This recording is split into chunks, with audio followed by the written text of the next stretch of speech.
What's going on, gamers? This is DBMgamer here. So one of the things that I like to do on this channel is to bring you guys a bunch of news stories from around the Destiny communities. But before we can get into any of that, I've got to get to my shoutouts. My shoutouts is how I show appreciation back to the community that has gotten me this far.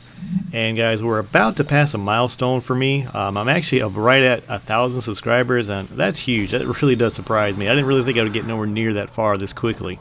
But I have to give shoutouts to Recon2, Michael Jordan, Tyler Thiel, Cars67833, Undead Gaming, Jamal Warsome, Halo 1529, Daniel McKibben, Bryce Barnes, and Barry Stone. So if you managed to pop in the tower today, you notice that Lord Saladin has returned. The Iron Banner is back open. Now with all of the gear that you could get from the Vanguard being maximum rank of 29, and now being updated with this new Dark Below DLC making the cap 31, and well, if you go to Lord Saladin, you'll notice that you can only get up to 31 now. But now in the last update, Bungie actually made it so that you could get rank 30 gear, the high-end gear, the raid quality gear from the Iron Banner.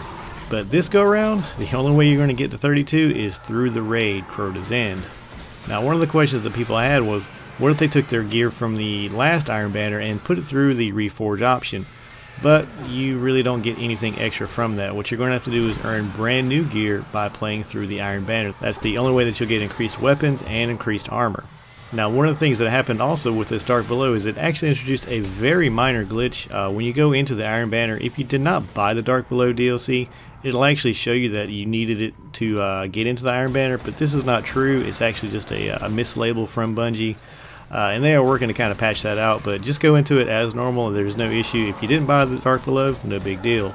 Now moving right along, for those of us that did buy the Dark Below DLC, you notice that you've got a new character, Eris Morn. Well, Bungie released the information on the actress behind the voice for Eris Morn. She's actually an actress that goes with the name of Morla Gorandona. I'm hoping I'm pronouncing that right. Now Morla is actually known for doing voice acting on several video games actually. She's done the voices in Crackdown 2, Bioshock 2, Infamous 2, and with credentials like that, it seems like she likes the number 2. Now, Eris' voice is actually not the only thing that she does the voice within Destiny. She's also the voice of the Wizards and the Thrall, so she has a pretty intimate relationship with the Hive. Now, for those of us that did purchase the Dark Below DLC, one of the things that's actually really cool is the new raid. And that was the big selling point for me. That's one of the things that I really wanted to get into blind, not knowing exactly what you're supposed to do, and seeing if I and my team could figure it out on our own. Well, one of the things that people love to do is to be the first, and to be the world's first. Well, the team that actually managed to do the raid the very first time took them approximately 6 hours. The name of the team is Invigorate. Now that might sound familiar because they were also the team that actually beat the Vault of Glass on hard. They were the first team to do this. Now one of the tricks that made it possible for them to do this is they actually had 7 people to do it. Now I know what you're thinking, how could they have done a raid that has a maximum of 6 people and do it with 7?